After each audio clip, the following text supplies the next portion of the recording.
What's up, y'all? I'm out here at the range, as you can see back behind me, on this beautiful sunny day. It's been a fantastic day to do some testing out here. Temperatures in the low 70s. I think humidity right at about 50% or something, so not real humid at all out here. And I've got a little breeze even pick up now, so almost a perfect day for some testing. I've gotten a couple done so far, and we're gonna end it out with what should be some fantastic 45 ACP. So we got the jelly contraption set up, ready for one more test with a couple of chronos and 2 blocks of gel. Now I have done, like I say, a couple tests, but they've both stayed at the back side, so shouldn't have any problem getting this one here done. I've got the heavy clothing barrier up front, of course. It's got the layer of denim, fleece, and 2 layers of cotton t-shirt. And for this one here, we're going back to check out some more good old Underwood. I actually hadn't tested any Underwood in a while just because, you know, I ran most of what I wanted to test, but I've been looking back and I actually had a couple people mention this one right here. We've got their 45 ACP plus P 185 grain. Now they're saying 1,200 feet per second at the muzzle with this stuff. That would give you almost 600 foot-pounds, like 592 foot-pounds of energy.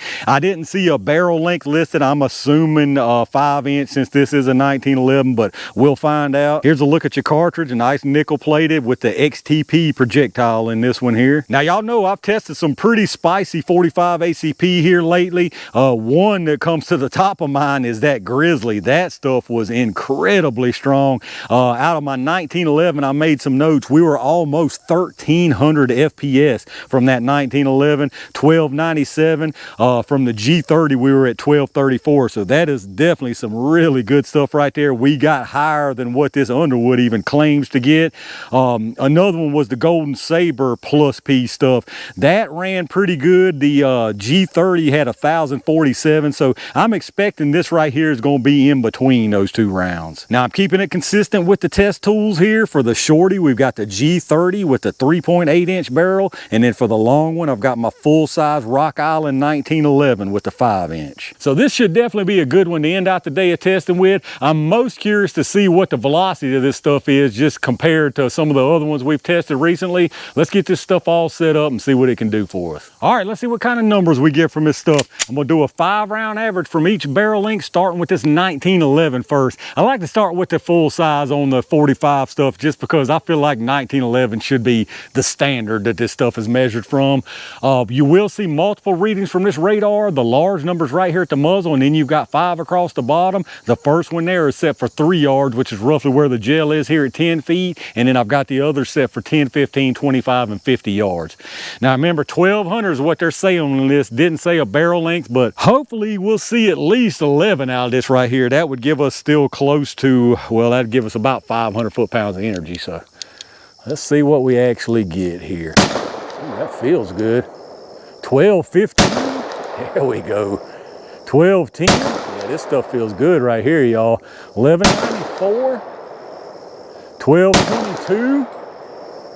And 1198 definitely felt nice and spicy. Not quite as hot as that Grizzly, but this right here is pretty doggone good. Let's check out the average. All right, I'm definitely liking what I'm seeing so far. We had a 5-round average of 1,208 foot-pounds of energy, so we exceeded what they claimed on the box. I mean, that's 600 foot-pounds of energy right there.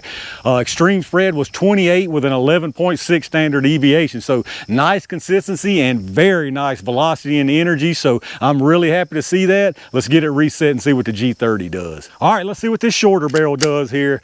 Hopefully we still see 1,100 at least on this. If we can hit 1,100, we'll still right at 500 foot-pounds of energy, which ain't no joke. I'll take that all day long, y'all. That stuff feels good. 1112, 1125, 1146, 1122, and 1136. So very nice velocity again, even from the short barrel. Let's check out this average. All right, we did hit over 500 foot-pounds of energy even out of this shorty here. We had a 5-round average of 1,129 feet per second. Extreme spread was 34 with a 13.0 standard deviation. So good consistency again. 1129, very nice velocity and energy even out of that short barrel right here. If you remember on the 1911, it was 1208. So what's that? 7 79 feet per second difference between them. That seems about right for 45 ACP. All this being said, this stuff right here, there's no doubt it's going to give us some very nice performance in the gel. Let's get it all set up. Y'all know what time it is. All right, y'all, it's AC plus P jelly time. I'm going to put one from each barrel length into the gel, starting with the 1911. Really not sure what to expect as far as the penetration on these. Hopefully it's right around the magic number of about 15, 16, something like that. Let's see what happens. All right, that was perfectly placed. Let me go see what I got.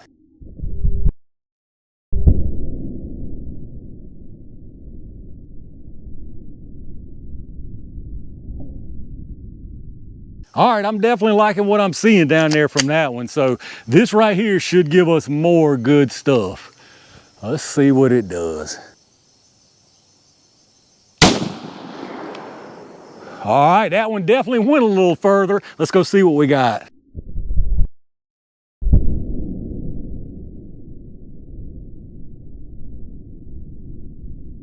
All right, let's check this stuff out down here, y'all. Very nice performance from both of these things. They would definitely get the job done.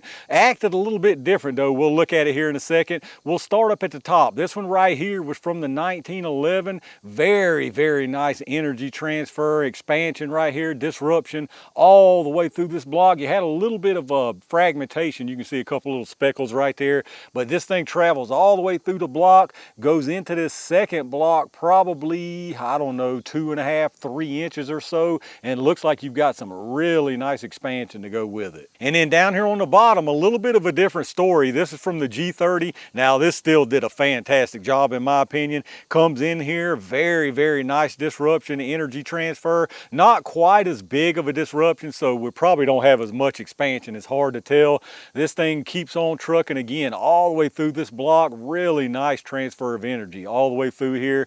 Now this one goes into the second block also, but this one goes about 2.5 to 3 times as far into the second block. I would say, you know, you had a little bit less velocity, so it probably didn't expand as far, probably didn't expand as much as soon, so you got more penetration because of that. And it could also be a little bit of clog, and we'll have to take a look when we pull it out. So let's see how far they went. The one up here on the top, the 1911, that one went to exactly 19 inches, so I think that's absolutely beautiful right there. And then down on the bottom through the G30, this one's actually out to 22.5, so quite a bit of penetration right there, probably more than a lot of people would be happy with, but I'm still perfectly fine with that, taking everything else into consideration. And then here you are up close again on the top, the 1911, bottom G30. You can definitely see a difference here. Even got fragmentation. I don't think we got any fragmentation, maybe a couple little speckles down on the bottom, but definitely did out of the top, out of the 1911. You can see we'll keep on following them through here all the way into this second block. There's your 1911 looking very, very nice. We drop back down here to the bottom. There's the G30. And then looking here from the top, pretty much the same story, just a different angle. Definitely more disruption from that 1911. There's no doubt about it. Both of them again, all the way through this first block into the second block. There's your 1911. And then looking down at the bottom, I think we got some pretty decent expansion on that one too from the G30. All right, here's a look at the projectiles. This one right here from the 1911, this one's from the G30. Definite difference right here. It's very obvious to see.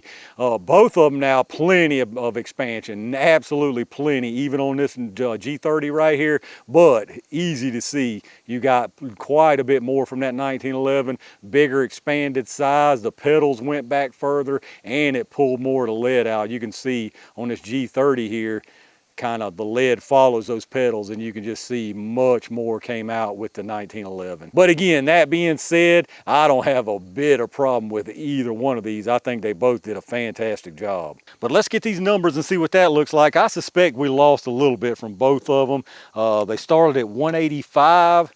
This one from the 1911 is actually down to 179.8, so definitely a little lost. This one from the G30 is at 181.7, so definitely not as much loss right there, but still lost a little bit. And then for the sizes, we'll start here with the 1911. You got 5.55 and 5.85, so very, very nice expansion right there. And then this one from the G30, you got 5.12 and 5.14, so obviously not quite as much there, but again, I think that's plenty from both of these. So there you go, y'all, the Underwood 185 grain 45 ACP plus P.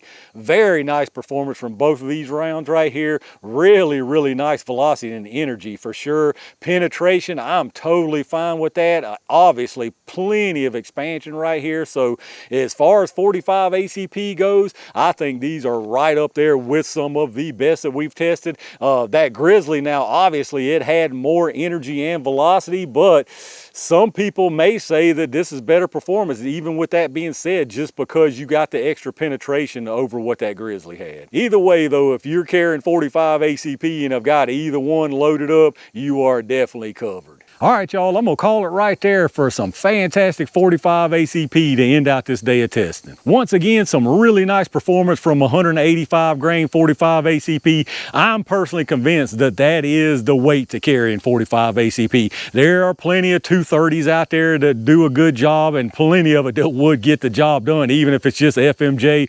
But in my opinion, if you're carrying 45 ACP to get the top-notch best performance out there, I think 185 is the way to go, and not just 185 in my opinion, but 185 plus P. Now with that being said, this 185 plus P Underwood definitely has some recoil to it. It's not anything wrist-breakingly bad, but it does have some recoil to it versus just a standard 45 ACP. But let me know down in the comments what y'all think about this stuff. Those of y'all that run 45 ACP, what do you think about this performance? What weight do you prefer as far as grains? Let me know down in the comments what your thoughts are. A quick reminder as always, if you're doing any kind of shopping, check out those affiliate links in the video description first. There's lots of good stuff down there. Pretty much anything you might want and anything you pick up helps the channel, so I really do appreciate that. Big thanks as always to all my Range Gang members and every single one of y'all for supporting the channel. I've got plenty more really good stuff on the way, so make sure you stay on the lookout. And in the meantime, stay safe, stay prepared, and I'll see you soon.